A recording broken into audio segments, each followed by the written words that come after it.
Test. Hi, Pete. How you doing? Good. Say, this is Donnelly Wilkes, and you're watching the Break It Down show. Glad to be here. Hey, will you say, this is Donnelly Wilkes, and you're watching the Break It Down show? This is Donnelly Wilkes, and you're watching the Break It Down show. I'm live at Donnelly's house. He lives in a wonderful little community, and I love to get out here and go live. Put the sun on my face. I'm going to try to find a shadier spot. But the main thing is we've got Dr. Donnelly Wilkes on the show. He was in the Navy, deployed with the Marines in Fallujah in 2004, which was a nasty time to be in a very hard and nasty place. And we were both in the military before there was going to be like a 9/11 fight. You know, we all got a chance to go out and do things like go on a Caribbean float or a trans-Pacific kind of mission. And then someone flew a plane into a building, and it changed everything for guys like us. And we were drawn into this combat situation, which is crazy. Not all that uncommon for a guy like me who's, you know, a counterintelligence guy, a spy, but for a doctor, it's a totally different thing. So the guy talking to us today has written a book called Code Red Fallujah, and it's about his time as not only a doctor in a cache or in some kind of aid station, but forward deployed, 5 minutes from the fight. And so that's who we're going to talk to today. So here comes Donnelly. Donnelly, when I ask you about being a doctor in a combat zone, how do you describe it? It was wild. That's one word. It was wild. It was extreme. The environment over there is extreme. I think that's probably the biggest difference from practicing medicine and providing care is just the environment that you're doing it in. And we can get into a little bit more of those details. You know, the medicine, combat medicine, is vastly different because you have to just rely on your innate skills that you brought to the theater with you, and you just don't have the tools that you have in a normal emergency room setting. So that was a challenge. When you deploy, I don't want to say just barely a doctor, but you're just barely a doctor. You're not even fully, are you fully licensed? You're not full through all your training yet, right? I mean, that's part of the thing. You're right. Yeah. That's one of the main differences between civilian medicine and military medicine. Physicians, after 1 year of internship, can be plucked from residency training and sent to active duty commitments. And that's what happened for me.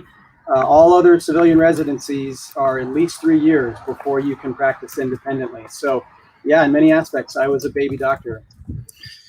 When you think about that now, looking back as a full-fledged doctor with many years of experience, is that crazy or is that the right thing for some? I mean, look, you got to be crazy to go to a combat zone anyhow. And then even crazier to forward push out to, you know, I mean, you are part of the fight. The fight comes to you every day. You talk about it constantly, being mortared, being rocketed, guys coming in. Like you can hear them fire up the Humvee. You can hear the firefight. You're that close to it. Does it take a young person who's crazy to do that kind of work? I think so. Crazy could be, you know, one word, but it's organized chaos. You know, one quote in the book I wrote when I was trying to think of how do I describe what I'm doing here, practicing combat medicine. I said it's like ballet with a pole, and it really is because there's so many things that you just can't control, and you have to learn to move with it and work within it to be able to practice, you know, the skills that you have. So it's wild, but I had the tools, I had the confidence, and the military did prepare me well. So despite the challenges, you know, I think like many military members, we rise to the occasion. The military does prepare you well. They're good at that, but there are a lot of things that just aren't on the list because there's just not enough time to prepare you all the way. Yeah. We talked about the different sounds of combat, you know, so you can translate what's happening, where things are going. Are you in danger? Are they in danger? You know, whatever it is. But there's also just the, they can do like the fake injury stuff and you walk up and you're like, this person needs an IV, you know, but you know, that is not someone who's been hit by shrapnel. And you're trying to figure out which wound is important. Are there wounds you're not seeing? You know, you're trying to put all this together in real time. Yes, you're a doctor, but you're not that kind of doctor yet. That's right. Yeah. You know, nothing can, you can train and go through scenarios like you said, which we did. And that was one of the, you know, the amazing parts about being embedded with a Marine Corps battalion. We went out on, you know, night raids at Camp Pendleton, preparing for what combat might be like. I went with the Marines, you know, in attack mode, wearing night vision goggles and taking care of Lulage patients. We went out to Texas and spent 3 days in the field practicing combat casualty care. Lots of fun, and also really putting us to a level of elite combat medics. And that's what we had to be to prepare ourselves to operate in an environment like Fallujah. What is the difference between a combat medic and a doctor? Because you definitely have a higher grade of education and training, but they have very specific skills. So how would you liken that? The main difference would just be the environment that you train in and the combat casualty scenarios that you go through. So you're doing field care, and you're providing that care in an environment that you typically don't see. So, for example, you know, we had to do some procedures in the field. When I say in the field, we were underneath a freeway overpass, a few hundred yards from the front lines in Fallujah. Men are coming to us with severe wounds, head wounds, blast wounds, gunshot wounds, an RPG canoed through a Marine's shoulder. And you need to be able to stabilize these men and sometimes perform surgical field procedures. So you need to put a chest tube in, you know, under the freeway, and you're on the ground and it's 110 degrees and there's a dust storm and mortars just dropped behind you. And you've got to keep your composure and take care of that Marine, stabilize them, and get them to the next level of care. We got to spend some time here in this, because all of the factors that you just talked about in combat, they multiply so much. Like there's a qualifying position that you fire in a lot of times to certify to go, and you have to lay on the ground, lift your head up and shoot.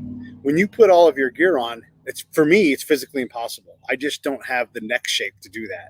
And so I have to like try to get my body up in some kind of crazy way. I would never shoot this way in actual combat, but they don't care about that. Like I would literally, if I had to do that, I would lay on my back, you know, instead of your front, because there's just no way to do it. So when you bend down to put an IV into somebody, you've got a Kevlar on, you've got body armor on, and it doesn't move like you want it to. And so you're trying to do that, and it's 115. And I don't know, what would you estimate the temperature is inside those plates? All of those things. Talk about some of those things that are exasperating and make your job harder. Yeah, I talk about that in the book. And actually, I took some painstaking time and detail to talk about the Kevlar sitting on my chest, breathing heavy, sweat dripping down my brow, the Kevlar helmet, you know, the weight that it has on your neck when you're trying to work.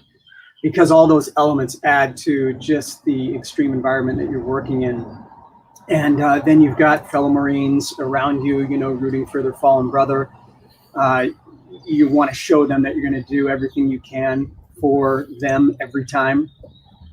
And so adding all those elements in, you know, it weighs on you. And there's an emotional component to it. I talk about that in the book. Some times where I had to, you know, really dig deep, ask some serious questions about my place to God and some struggles I was having, and I get into those in the book.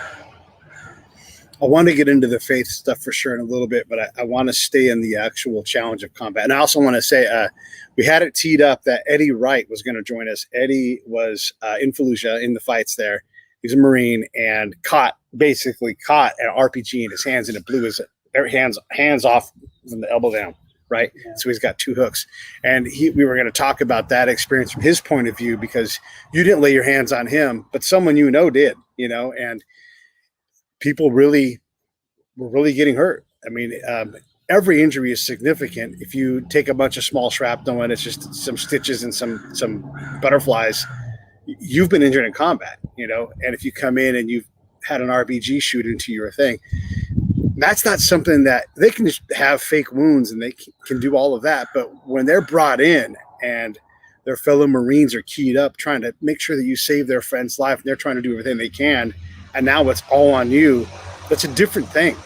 It's a different agreement that happens there, whether it's a minor scratch or they've been shot through and through some muscle and they're going to stitch them up and they'll be back at work in 2 weeks or whatever. Or it's a life-altering injury, you know, and that's if they're alive. Talk about sorting that out, because it is real to put your hands on someone and then not be alone and realize that you are performing this in a way that will matter tomorrow and the next day and the next day for these guys. That's right. And, I think that was one of the elements to providing field care that really hit me. And that is, being that far forward deployed, in normal, emergency room settings and hospital settings, you have consultation from other physicians, from nurses, from great skilled technicians. And in our case, it was just myself and another physician, Lieutenant O'Connor. He and I would trade places at the Cloverleaf, taking shifts as the battle surged. And so besides my corpsman, I was on my own, no one to consult. And that left me feeling very alone at times. But, some people have asked me, how do you maintain your composure? How do you, remember the skill set or the procedure, or how to do it when the S hits the fan, so to speak. And I was trying to describe that. And the best way I can describe is that, you've got this little file drawer of skills and things that you've learned and situations that you've been in. And you access that file drawer when the time comes. You pull out that card and you just go to work because it's there. You've got the skill. You've been put in the scenarios to test you, and the military did that well. And you access that card and you go to work. And I think that's the best way I can describe it for myself when it came time to operating in an extreme situation. One of the parts of the book that you bring up, and it's really powerful, is basically, I think it's the first casualty KIA that comes, and the person's the person is dead when they get to you. But again, you have to perform this life-saving maneuver, this almost a performance, because although because you're a doctor that this person's dead, he was alive 5 minutes ago to his friends who brought him in.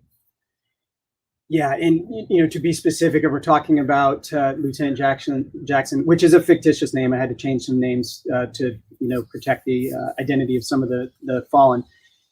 He had what we'll call a mortal head wound, yet he was still breathing on his own, and so it was a rough situation. By all accounts, he should have been dead, and I was just really asking, good Lord, how is this man alive? Why is he alive? Should we even attempt anything? Because his semblance of any normalcy would have been horribly dim if we saved him. The answer took seconds. His fellow Marines are looking on, and we knew we had to show them we'll do everything every time. So we proceed with all-out efforts to try to save him. And despite our best attempts, he does pass away right there as we're working on him under the cloverleaf. And kind of instinctively, we're gathered around him in a circle. We just link arms, and I lead a prayer over him. The battle's still happening in the background. His Marines are gathered around. There happened to be an AP, Associated Press photographer, who had been dropped off there. I didn't even know it. He snapped a picture. It became, a Pulitzer Prize-winning photo of that moment. And we said a prayer for courage and strength and the will to go on in the fight. And then we got up off our knees and kept going to work. And that embodies the Marines and the Navy corpsmen and the spirit that we brought to that battle. I'm going to pull that image up here so everybody can see it, because it is important that we understand, these are real people, and you're inventing things on the fly. And what you guys are looking at, that's the Pulitzer Prize winning moment, and the legs that are straight out is in this case, fictitiously named Lieutenant Jackson. But again, to these guys a few minutes ago, their friend, their fellow warrior was alive, and it's on Donnelly to figure out how to reckon with this, and also make sure that the next time they throw someone in the back of a Humvee and bring them, that they know that Donnelly's an asset. And that's it's so crazy, man, because you would think that they would train you on what you do in this case, because triaging somebody and saying, hey, they're dead is one thing if they're on a helicopter on a live flight, or you're just in the cache and there's no one else around. But those guys are going right back. Those guys are going right back out to go fight. Right back in the fight. Yep. And man, that's the spirit of the American military. I love that part of our history, and it's what we do. And there's time to show emotion, and I'm balancing that with leading the prayer and knowing that I want to take a moment to recognize that our fallen brother. And at the next moment, I know we got to get ready for the next casualty that's going to be brought in right behind them. And so I think I learned some leadership skills that way. You can't teach those. They come to you. And I feel blessed and, honored I was able to be a part of it and grow from it. And it certainly made me a better physician, husband, human, having to go through those kind of things. How long is that deployment between rest for you when you get to go back and do it? And it's not fair to call it R&R because you're still working and you're still in combat zone, but you're not on the tip of the spear. You're on the edge of the tip of the spear. But how long were those times when you were the forward doctor before you rotated back? And then also, what's the pace of work? Because I know when everything happens, it's different. And then I want to talk about time in a minute, but how long are you forward deployed? And then what's the pace of work? Our forward operating base was at the time called Camp Mercury. That was just a few miles outside Fallujah. We convoyed from Kuwait for 3 days to get to that base, which was wild. And there's a chapter in the book about that convoy because it was like heading into an ancient land. And we would, when the battle in Fallujah started, we pushed forward from the FOB, the forward operating base, to the Cloverleaf, where we made our field aid station. So Lieutenant O'Connor and I would rotate every few days, and it just depended on how the surge of the battle was going. We'd rotate out of the Cloverleaf back to the FOB to take 24 hours, get a shower, get a hot meal. But I tell you what, we were getting mortared at our forward operating base. In fact, there's a chapter I get back and I'm talking about how I'm just trying to decompress from being at the Cloverleaf.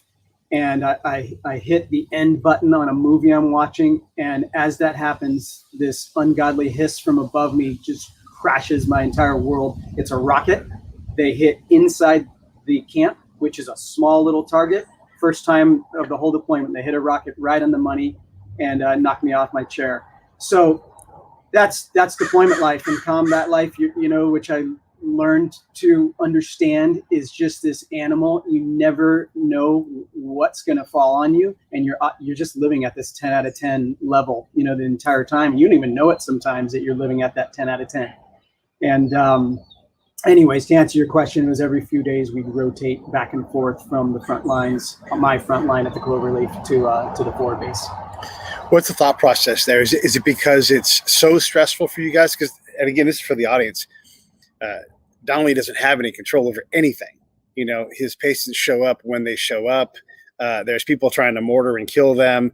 There's always a threat of sniper fire or whatever. I mean, there's all these constant threats. And wherever you walk, you're aware of, like, where do I need to go if something happens right now and right now and right now? So every one of those. So it's an enormous stress, but you're not in the fight. And so in some ways, your job is harder because you don't have control. It's constant. Someone else is always doing something that can bring you a patient. Is that the idea behind the several day rotations, or is it to spread the work around? Because the combat guys are going out every day. That's and right. How do you balance that part? Yeah, there's a couple reasons for the rotation. And before I talk about that was certainly the unique part for me as a Navy physician, and one of the reasons I wrote the story Code Red Fallujah, because it just happened to be the most violent event of the 10-year Iraq War, the Battle of Fallujah. Physicians haven't been as close to urban combat, urban warfare in quite some time, maybe since Vietnam, as we just happened to be, and I was there. So it was an important event in history, and just a unique time for Navy medicine. From the forward base, the Marines were still carrying on other operations in other parts of the province, the Al Anbar province. So the Battle of Fallujah was one front, and then we still had Marines out in Ramadi. So we needed a doctor at the base to take care of casualties that would come back to the base. And then the other main reason was just rotating men in and out to give them time to, decompress, because it was pretty intense at the Cloverleaf. It was a few weeks of nonstop casualty care, 24/7. Men could come in anytime, day or night. And a lot of action was at the Cloverleaf. It was the main artery into Fallujah. Amphibious assault vehicles, tanks, men, weapons, ambulances, all going through that position. So it was just a hotbed of activity. And we'd rotate out corpsmen and myself and the other doctor. The day-to-day work. You've got to mentor corpsmen, lead whoever's there with you, ensure the preparedness of your aid station. all of these things require constant attention. Oh, and then by the way, here comes someone. You got to blow the whole world up trying to get this person taken care of. And then it's like, okay, everybody clean everything up, resupply, get ready. And I would imagine sometimes before you even finish that, the next patient is being brought in. It's like that fast. And then I imagine it's like, now what am I going to do? There's nothing to do for hours because it's downtime. And you're trying to turn your I'm laughing because it's so, I've been there. Yeah. You try to turn your brain off and just try to do something and not think about what's about to happen, even if it's because you can go crazy. Yeah. I mean, like you said, managing the downtime, and even you could call it the boredom at times, is one of the challenges of deployment life. Not so much boredom when we were at the Cloverleaf, but the downtime was tough. And you're right. Sometimes we get communication from a platoon commander that wounded Marines coming in. Other times out of nowhere, and I talk about that in the book. And sometimes it's not even a Marine; it's a wounded Iraqi. We had some civilians brought there. One Iraqi came running out of an ambulance. He had a piece of his face severed off. He had been injured in the fight. He was a civilian. We had to calm him down and get him to an Iraqi hospital. And a couple of times, there's a chapter in the book I had to take care of some wounded insurgents who had been shot up in the fight. We captured them. They had to come through the Cloverleaf, and I had to inspect their wounds and get them back to a detention center. So you just never knew it was going to show up. There's that famous story of that medic who's in a firefight. And when I say medic, everybody's kind of a medic of some sort these days in the military. But he gets shot in the plate by an Iraqi, and then they return fire and they hit that guy. And the Iraqi who shoots the guy he shoots saves his life. So he goes and acts as a medic. That is a crazy thing when you have this. That's why I call them co-belligerents, because we're not necessarily fighting to dominate and kill the other side and grab the commander's sword and flag. We're trying to figure some other way to do this. And we are required. Like I've been on a raid where you go through the door and anything alive is a threat and it's going to likely get shot. You try to do your best to sort, but the baseline is anybody in this house is going to die. And until someone calls all clear, you're completely lethally focused. The moment that all clear is sounded, you go into aid mode, in my case, intel collection mode. But, the person who's the second before throwing rounds at people is literally trying to save the people's lives who are in this building. It's crazy. Does that even make sense from a doctor point of view? It's hard to make sense of some of those things. And, I made it my goal to understand my mission, and that I'm a Navy physician, Marines first, Corpsman first, everything else second, and it gets complicated. I'm there as a healer, yet I carry a weapon. I'm in a combat zone. I'm getting mortared and rockets sent. I know people want to kill me. They'll use our red crescent as a target if they could. That's why we put them down. And so I want to fight back, but I can't. That's not my role. I'd use my weapon if I had to, but I'm there as a healer. So yeah, difficult to sort some of these things out. But I think that's the beauty of the United States military. We we respect to the Geneva Convention and the rules of war. And the insurgency could have cared less about those things. So you're in this environment where you're a target. It doesn't matter who you are. It doesn't matter if you're a non-combatant. And we held ourselves to a higher standard. One of my favorite parts of the book is you talk about this dichotomy is you get sworn in with the Hippocratic Oath or whatever they officially call the doctor's oath, and then the next thing you do is you raise your hand, you go into the room, you raise your right hand, you swear to defend the Constitution against all enemies, foreign and domestic. It is this, it's like you're a hypocrite. Yeah, and I love that part about my service, military service in general. You've got a number of different professionals that you might typically think of as of opportunity, right? Doctors, lawyers, nurses, all these people in the military that have put on the uniform and put themselves in harm's way.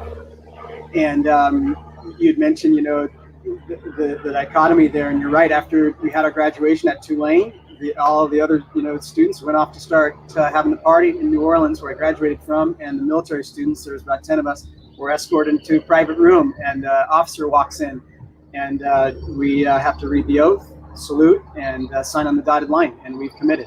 And that's the beauty of America, service. I love it. Grab that book and hold it up next to you so everybody can see. We're talking with Dr. Donnelly. There you go, Donnelly Wilkes, and his book is called Codename Fallujah. You can see the link on the page. Go to Amazon, click on that, and that will give us a little bit of a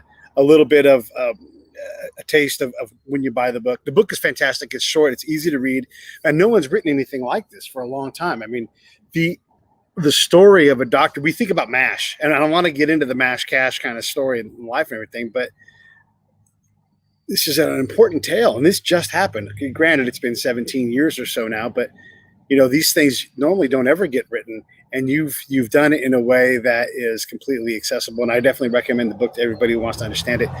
One of the things that also you talk about, and we all kind of get to it, but I don't know that anybody's nailed it yet, is, okay, so you're there and you're a Navy doc, so you're sort of in the military, but it's a totally different kind of military than what you're doing, and then you were a guy in Tulane who's loving living in Louisiana and all these other things. And now, I mean, you talk about it, it's completely foreign to what you thought the path was going to be. All of that is a lot to deal with. Now you have to manage the love of your life, being back at home, and we have the ability to communicate immediately with our loved ones when we're deployed. A lot of people don't do it for whatever reason, but you have to filter. I mean, I remember talking to my friend Dennis, right? Again, 2004. And I would type, and I'd say, boom, boom. Every time I heard something blow up, us or them, boom, nonstop, boom. So you can get a feel for how violent this place was, And so talk a little bit about how you manage that with your loved ones as you try to relate to them what you're experiencing, but also not add to their struggle. Yeah, when I signed up for the Navy, it was pre 9/11, and there was no brochure for urban combat in Fallujah. Yes. So 9/11 was my fourth year of medical school. That's when the Twin Towers came down. I didn't know exactly how, but I knew on that day that my military service would change forever. And, within a year and a half, it certainly did. And although I'd signed up for a life in the military, again, nothing can prepare you for, deployments, and certainly a combat deployment. So I had this idyllic, picture of what my military service might be like, duty on a ship, maybe go overseas, things like that. Yeah. And so my world was just rocked, when I found myself headed towards the Middle East. And then, oh my gosh, I just happened to be in the Battle of Fallujah, and it's one of the most violent events. I didn't know the gravity of it at that time, but I knew that I was in a bad place. Yeah. And I struggled with, at times, that juxtaposition. How did I end up in this place? Asking God some serious questions about that. How do I talk to this about my fiance back at home? Yeah. Although there's a twist on the book in that. How do I explain this to my loved ones? And while I was there, I decided that I couldn't explain it. I knew that it was something that you had to be there, had to see it and feel it to fully understand it. And so I kept that part to myself for a while, I think, to protect myself and my loved ones back at home until I was ready to talk about it. My buddy Dave did the almost exact same thing as you. Heck, you may even know him. His name's Dave Nita. He just retired, and he deployed. He's like, I got this sweet deal. Military's going to pay for my medical school, and he did. And he was in for years and years and years. But then they're like, hey, by the way, and again, this is a Navy guy, right? So you're not thinking you're going to be on the ground in Afghanistan, but there you are. So he goes and he does a PRT tour, which can be cake, or it can be very, very dangerous because you might have to go out on missions all the time, or you might be doing something different. You just don't know what you're going to get. How do you reconcile your life with these kind of uncertainties? And it turns out you go back to combat. I mean, you go back again. How do you reconcile that uncertainty and put yourself in that position? I mean, it seems like you could say, I'm just not going to do that and find some other tour and do something else rather than go back to Ramadi or Fallujah again. Yeah, I went back in 2008, and that was the origins of my book, Code Red Fallujah. I took my field journal on my second deployment because when I got the call to go again back to Iraq, emotions were stirred. I've got to talk to my wife and tell her that we're going to be separated for another 10 months at least type thing, and it was tough, especially since my commanding officer had just said I was probably going to be fine, staying home, and then got the call to go. So it was tough, but I knew that was the life I had signed up for, and I knew what to expect this time going back to Iraq. So I took that field journal and I started writing, and it became therapeutic to be able to, put my thoughts on paper on that second deployment, sitting in the Middle East, looking at the desert again. So that was therapeutic. That helped me get through. And then beyond that, reconciling with where I was, what I was doing, and how I was going to get through. In the end, I gave it up to the good Lord, and it was a journey to get there. It didn't happen overnight. But ultimately, I knew it was where I was supposed to be. I knew it was where I was meant to be, and where God needed me. And that's how I got through it. I want to get into the faith aspect next, but I want to kind of close out some of this day-to-day life stuff. I've worked with a lot of, when I go somewhere, because I'm an outsider usually with that unit, I've got to go make friends. And I for sure go to the cash or with the aid station or whatever the medical element is there. And you make friends with them because I need friends. I don't have enough people that who know who I am. And I don't, I'm going to get carried in. I'm just going to be some guy. And that's not how I want to be if something happens. So, and doctors are good people to hang out with. They're very funny and everything. Caches and mashes are not, they don't have mashes anymore, but caches and these aid stations can often be, if it's a quieter area, it can be a little raucous. It can be, there's quite a bit of, they make hospital dramas for a reason, right? So it's funny. And I should say, when I was in Mosul in 2004, I was on the camp. It was a cluster camp that had that bomb go off in the chow hall, but they had a suicide bomber. And I knew the doctors well there. And they all came over and said, we've been really well behaved and haven't done anything wrong. But today's a day when we are going to do, we had some drinks. And it was a day when you needed drinks. Because not only did they blow the chow hall up, they purposely targeted the hospital during triage. So they were bringing all these bodies, and I think it's still the biggest camp bomb that happened during any of the Iraq-Afghanistan wars. It was significant, and so there's all these people laying around, dying, dead, injured badly, and then the secondary attack comes, and that's just a lot on a doctor to deal with that. And I don't know how it was where you were, but yeah, you said earlier, they targeted the hospital all the time. I mean, they were intense originally. Can you imagine? This is for the audience, because I know you can, because talk about it. But you're in a tent and people are launching mortars and rockets at you. And when a bomb goes off like that, you can be a quarter mile away and still get hit by something. Granted, unlucky if it happens, but that metal is still going. It's going fast. So talk a little bit about just your experience, like how different it can be when you're on a camp, but still, if that's the day, then that's the day and things go crazy. Yeah, you're right. It's a day in the life. I remember leave the base to go out on some missions with the Marines at times. There's a couple chapters on that. And you felt like, okay, I'm leaving home base, leaving my safety net, so to speak. You're in a Humvee. Sometimes, we're in the back of a Humvee. And not a lot of up armor at that time. Right. But you're going out into what felt like the Wild West, and you're taking your skills with you and your coat of arms with you, and you've got your Marines around you to go on a mission, and that's your lot in life. And you get through it, and then you get back home. You feel like you can decompress a little bit. But then, to your point, just when you might unwind a little bit, boom, some mortars land, and fortunately, they weren't extremely accurate with their mortars, but they'd hit close sometimes, and in our camp sometimes. And one time, blew up a Humvee in a tent right in our camp. And even if they don't directly impact near you or you don't get shrapnel, just the concussive blast and the mental torment is intense. It takes its toll. And you do that for 30, 60, 180 days. And you don't realize, but it takes its toll on you. And it takes time for that to de-escalate when you come back home. So you learn how to deal with it while you're there. You're in survival mode, fight or flight mode. Everybody does it in their own way. And you also, of course, you laugh it off with your fellow guys. You just get mortared. And after you kind of get through okay, we're all good. Then you sit around and try to have a laugh, and tell stories about what you're going to do when you get back home. Yeah, and not every camp has hardened sites where you have concrete above your head. A vast majority of places that you live in are temporary. If they're tents, sometimes they're just literally like foam and aluminum. sandwiched together. with some cement barriers around the sides. Yeah.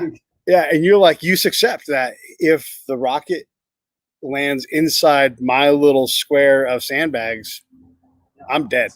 And how many times did the rocket come in and land where I know you have it in your book? I've got stories of it where the rocket lands and it blows up. But luckily, everybody was out at work. Or they happened to all be at the chow hall. I mean, there was one where the rocket went right between two living containers. And you're like, God, if anybody had been in there, it could be 8 people in there. If they had been in there, they'd all be dead. Yeah, and you had to accept it. And I remember when we first got there, just a couple of days in, we had arrived to our base, and we started getting mortared. And I took one of the Marine Corps officers aside, Mike Butler, and I said, What's going on, man? How are they getting so close so quick? We just got here. And this guy's a hardened warrior, and he says, you don't think they saw a convoy of 50 trucks rolling in? They know what's happening here. They know where their target's at. Yeah. And, they just roll out in the desert in little trucks with makeshift mortar and rocket launchers, and they fire them off and scurry away. And I said, Mike, how come we can't, get those guys when they do that? He said, hey, we're trying. We're setting up perimeters. We're going to launch counter artillery, but there's no way you're going to get them all. It's a game of numbers, and that's what you have to deal with. There's also and this isn't necessarily the Marine way to do it, but there's also like your reserve units, and they don't want to get into trouble. And literally, like, I see your guard says, hey, I see someone setting up a mortar tube. Yep. Are you sure? Well, continue to monitor. No, they're setting it up, and they're getting the mortars out now of the truck. Continue to monitor. Okay, they've launched. Continue to monitor. Because they didn't want to take, for whatever reason, that chance to re-engage. You talked about counter battery. The counter battery for the audience is they shoot at us, we shoot right back at them. We all do math. We all know how to do it. And even that is limited. You're like, let's do counter battery. Well, we can't because they did it from a neighborhood, and that neighborhood isn't all full of bad people.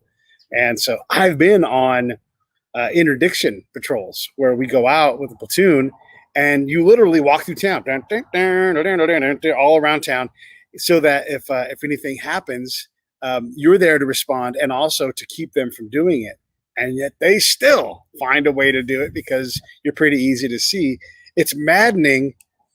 And I wonder, as dangerous as all that stuff is, and as maddening as all the mortaring is, were you eager to get off the camp and go experience it firsthand, face to face, outside of the, I'm doing quoting fingers, safety of the camp? Yeah, that's a great question. And I was partly curious, partly just I wanted to be part of the band of brothers, going out and doing something meaningful.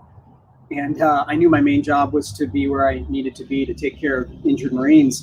But there were many weeks where, they needed me out in the field to go liaison at the hospital, or I talk about an operation we did in Ramadi where we had to arrest some corrupt Iraqi Civil Defense Corps police that they were training. So I went on that mission. We got mortared, of course, and it was just wild. So yeah, I did. I wanted to go out and be a part of the action. Part of what you have to overcome is that you're not a Marine. You're in the Navy, you're a doctor, and so you're in a lot of ways barely in the military to the Marines, right? Which is no way a knock on what you're doing, but that's how they look. These are young 18-year-old guys that are like, I came here to blow shit up, and you're like, I'm a doctor, So when did you have to stop acting like you were, something that you weren't? When were you comfortable with the rhythm of combat and have the confidence? Because you can go work in an emergency room and see a lot of similar wounds and everything. Maybe the speed is faster, but at some point you get your stride and you don't have to puff your chest out because you've done it. You've got the bona fides. I think I hit my stride midway at the Cloverleaf, a couple weeks in. And, I was fortunate enough to meet some great Marine Corps officers. And you're right, it's kind of like this club, this tribe. They're military, Marine Corps officers. And so I'm a Navy physician, and they know I come from a different path, different training. But they knew real quickly that, I was their brother, and they treated me like that and indoctrinated me. And so at the Cloverleaf, Phil Treglia, he comes in from Fallujah. He's battle torn. He's got grease on his face. And he just comes up, we do a high, fist shake, chest bump, and he's like, how are you, brother? And I remember thinking, Phil, how can you look this good? How can you even seem excited? You just came from the battle. And it just hit me. he is in his element. Yeah. He is just in his wheelhouse, and he's a warrior, and he's meant to be there. And he fired me up, and I felt the same way. I knew I was meant to be there, and I knew I was going to be okay and get through. And you probably were at that point before you realized it. Yeah. You're right? Yeah. You're right. How long do you think until your peers realized, and when I say peers, I mean the brothers and the warriors that are out there, how long until they realized that you were up to the grade? I think once we, rolled out of the forward operating base out in the field into, Ramadi, and then of course into Fallujah, they say there's no atheists in foxholes. And what I experienced is once the S hits the fan, bullets start flying, mortars dropping. It doesn't matter where you came from, your background, your color, shape, size, so to speak. You're just all in it together. And you feel this camaraderie, this commitment, this desire just to work with that person next to you, because that's all that matters, is to get the mission done and survive it. And so everything about where you came from goes out the door. And as soon as we rolled out of the forward base, that's when, I think I felt that brotherhood. I love it. I love it. Yeah. These are things that you and I could talk about because we've been there. And that, like, when I ask you questions about, like, I say you're barely in the military, it's not in any way to denigrate. I'm trying to give the point of view of those Marines, because I had to do the same thing. I'm this middle-aged man. I'm a DA civilian. Nobody cares about that. They don't go like, yeah, you're a civilian. The C part is where I stopped paying attention. And so I had to earn their trust. One of the things I would do was, if I went to a remote camp, I'd bring a big old barrel of ice cream under my arm. And I'd be like, I'm Pete, I brought ice cream. Because again, they don't know me, right? And I had to earn their trust. And I could tell them. I remember this one kid, he was an E5, newly promoted, and they brought him out because he was on a different camp. And they're like, hey, we got to get away from your friends. Let's get you into a leadership role. And he was trying to, like, bow up and, like, be a big combat guy. And I'm like, hey, man, I got more combat time than you've got in the entire Army. So I've got more me. He's like, no, you don't. And I'm like, go ask somebody. And I don't have to do this dance, but you have to understand that sometimes you have to, and most guys didn't do that. I'm sure you might have seen guys who challenge you, but then they get squared away on this thing. But It's funny how there is this dance that you have to get through. And a lot of it you've got to do for yourself, to convince yourself of that. I want to get into the faith part of what you do, because it's such a powerful part of your book. And it's clear that you lean on the Lord and your faith to get you through these challenges. And I would imagine it changes who you are even to this day, that realizing that the faith is there, that you aren't alone, and you have this support around you, but sure can't see it, sure can't talk to it directly. And it's easy to forget that it's there. And I would imagine that even though you've made that leap, you often have to remake that leap, because it's easy to forget that leap has been made and that you have given all this stuff up. Yeah, you're right. In the book, I talk about how, I came from a Catholic background, in, Christianity, growing up, and all those kinds of things were part of my upbringing. And then I talk about how I go into medical school and join the Navy, and, those things go by the wayside a little bit. And then, of course, you get into an intense environment, combat, and you start leaning on those things again. And initially, I was challenged at how I ended up in this position, and why me, God, asking some serious questions. And I want the reader to know, and everybody know, it's okay to do that. It's okay with God that you do that. Ask questions. You can have doubts. It's important with what you do with it. And so for me, there's a chapter in the book where I just talk about how it all came full circle for me one night, asking those serious questions, figuring out what do I do in this moment to get me through, because there was this weight on my shoulders that I knew I just needed to release to help get through the rest of deployment, and even understand why and where and how did I come to this place. And I did that. And I was, blessed to be able to reach deep, give it up to God, release some of these fears I had, and it helped me, sustain through the deployment. Yeah,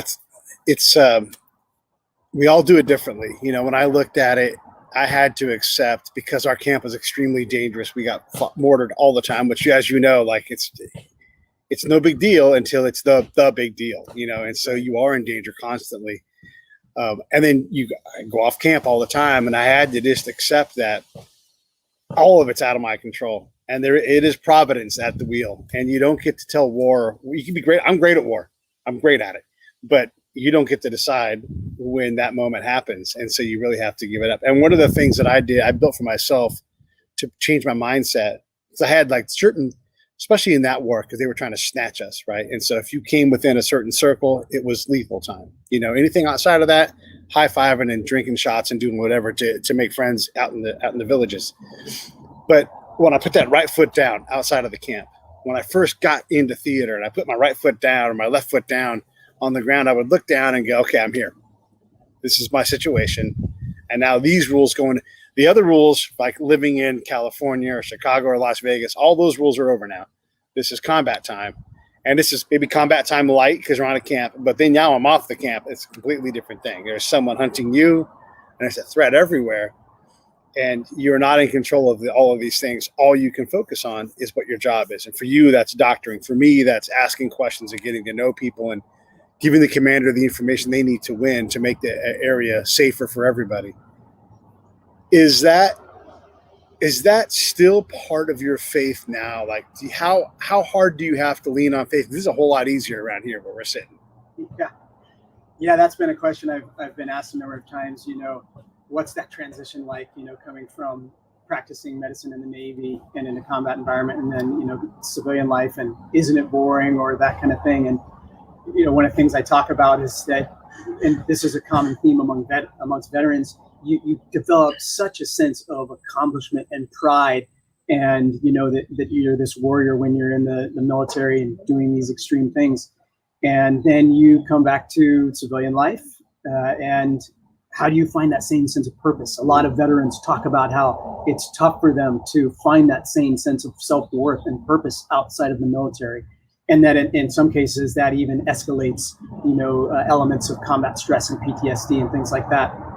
I went through some of that. So I've experienced that, and finding that purpose again took me a little while to make that transition coming out of the military after my service. But I'm so thankful that, I've been able to reconcile the demons and take away the good.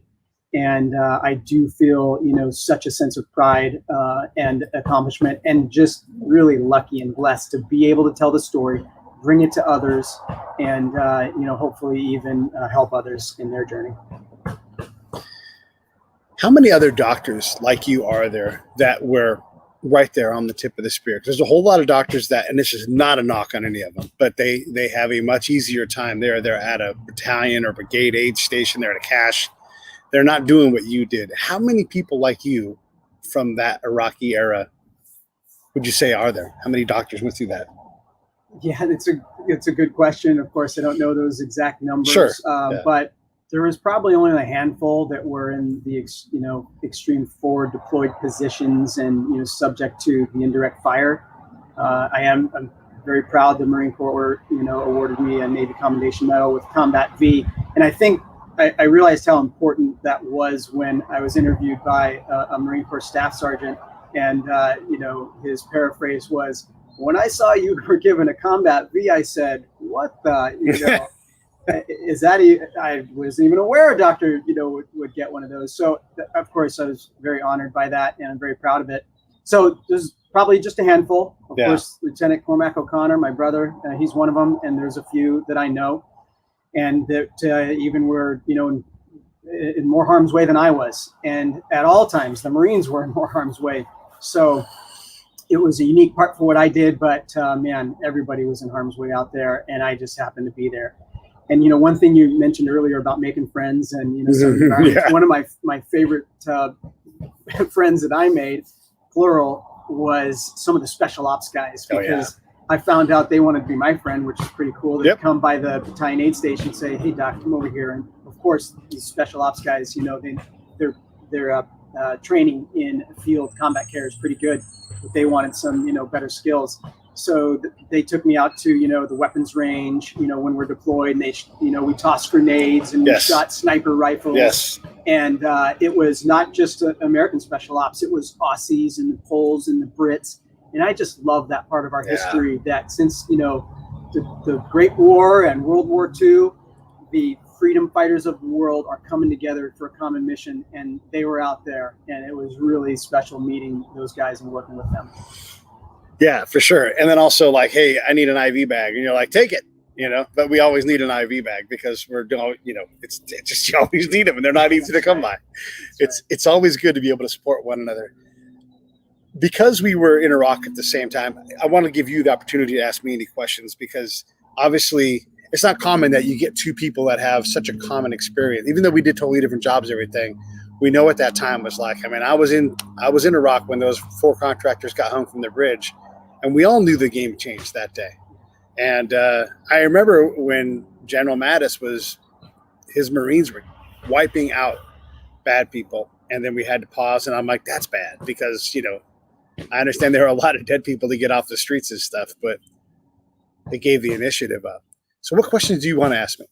You mentioned the Blackwater contractors, that died, and that was one of the nidus or the stimulus for understanding that we had to respond and go into Fallujah and attack the insurgency.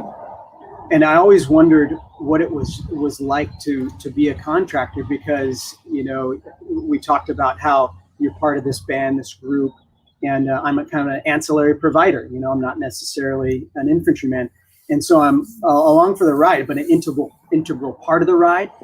And I felt the security, though, that I'm in this battalion of 1,000 guys who are completely mobile and weaponized, and I felt that security around me. What was it like to be a contractor moving in and out of some of those elements is really what I'd like to ask you. Yeah, and at that time I was a contractor, so it's the perfect question. And we had people going back and forth to Fallujah, people going back and forth to Abu Ghraib, and I was at Baghdad at that time, and we were waiting to deploy, and I knew we were going to go to Mosul, but no one was in a big hurry to send us up there. It was like, oh, why don't you guys get in your Toyota Land Cruiser and just attach onto a convoy and just drive on up? And we're like, no. For anybody understanding, Iraq is the size of Texas, and they're saying basically drive the distance of Houston to Dallas, but take 12 hours to do it, and be exposed in a car that's a car. We're going to be in a car. So Toyota truck. Yeah, a Toyota truck, right? And it let me realize that, one, the initiative was on us. Nobody cared. We had already met the contract requirements, right? By just being in theater and having the job title that we had. And if the Army wanted to move us, the Army could move us. But until they did, we weren't going to push the initiative. But the reality is they don't have the resources. We're up in Mosul. Like, when we showed up, the intel assets in that camp completely changed, and changed for a long time after that, because we knew how to run operations, and they had really no seasoned assets. They had a bunch of folks that were shake and bake trained, like, hey, here's your 2-week course, via video teleconference. And so we had to get up there. We didn't know all that going in, but we knew that we were going to be helpful, and we had to deploy ourselves. So we didn't want to drive because that was needlessly risky. 2, again, we would be latching on to somebody else's patrol, which is not anywhere near control enough. Also, if you put your vehicle on a train, which you could do, and have it rail headed up or flown up in the back of some, C-130 or, C-17, you lose control of that vehicle too. And it'll get stolen. And that's 100% true. So what we did was we went over to C3 Air, which is the operations for the people listening. It's operations for air assets. And we said, hey, we need the task 2 Chinooks to take 2 teams up with our Land Cruisers and all our gear. And the guy's like, yeah, sure, no problem. Yeah, all we had to do was ask. And that taught me the biggest lesson, was that just because I'm a contractor and I don't have to do anything, I can literally put a 0 on my performance sheet every day. I didn't do anything because I was there. That was going to be good enough. And that, for me, wasn't ever going to be good enough, because there's an actual fight going on and people needed our help. But that was the biggest thing that I took from all of that time, was that this was a serious fight. And if I didn't get myself into it, I couldn't help. They needed my help, and they would provision me. So we would go to the commander when we got to places and be like, we're here to help. And we're going to take some resources, but for the most part, we're going to give you information. And I started learning how to communicate and how to operate, basically on April 5th. I was like, and this is a different game. You're just learning on the fly. Totally. I remember, and that's war. Yeah. And I just remember thinking, man, this is truly the Wild West. On our convoy, we'd stop at, I call them outposts. spots along the way where you're going to refuel, get more ammo, weapons, people on board and off board the convoy, and then you roll on out into the middle of nowhere. And some of our vehicles had up armor and some of them didn't. Right. And it was vastly different from that first deployment to the second. In 2008, we had, the MRAP vehicles and huge up armor, better Kevlar. Yeah. But on the first deployment, we had none of that. And I remember thinking, man, okay, this is wild. I thought I have a little bit more than this. Yeah. But that's war. That's the military. And some of those things, the military's learning as you go and adjusting as you go. And it's wild. People often mock Donald Rumsfeld for saying, you don't fight with the army you want, you fight with the army you got. And he's 100% right. Yeah. Like, we didn't know.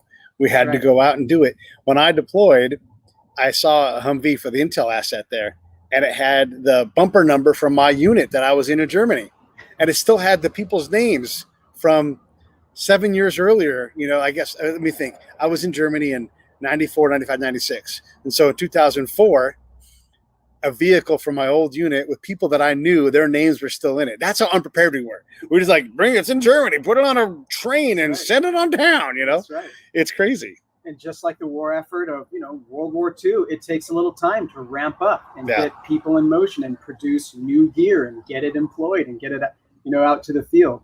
Even, in military medicine, when they look at historical, most common causes of death in the battlefield, not a whole lot's changed from, World War I and II. There's certainly more advanced equipment we had, but the basic elements of, field combat death hadn't changed much. And so I studied those things and used that history to determine how I would take care of the men in theater. And with that said, we've had several dead people on the show. Mike Day was shot 27 times in a gunfight, walked off the battlefield. Died on the airplane. They brought him back. Just incredible. Yeah. We had Josh Montz on the show, dead for 15 minutes. Totally normal dude. I mean, by the way, dead for 15 minutes, not 100% service connected on his disability. So I was like, wait, he died in a combat fight, and he's not 100% automatic. Like, that should just be automatic. And then we had a cop that had 5th degree burns and survived. Just literally unbelievable. Yeah, he got hit from behind. Nothing malice, just like an accident. But he was on fire. They had just brought him out because we got to get that guy out. And they brought him out and realized he was alive. 5th degree burns. Yeah. It's insane. So we have advanced a long way. But you're right. A lot of it is the same. If you can get him to stop bleeding, that's right. We're better at tourniquets now. Yep. Support the airway and then get him to the next level of care. Yeah. Well, listen, hold that book up one more time. Everybody, Code Red Fallujah from Dr. Donnelly Wilkes. Nice and high. And there's the link right there. Man, I appreciate you coming on the show. It's such a great tale. It's so neat. Anything in closing? Just a shout out to the service members, men and women of the red, white, and blue. You're the fabric. And you helped me understand the true meaning of service.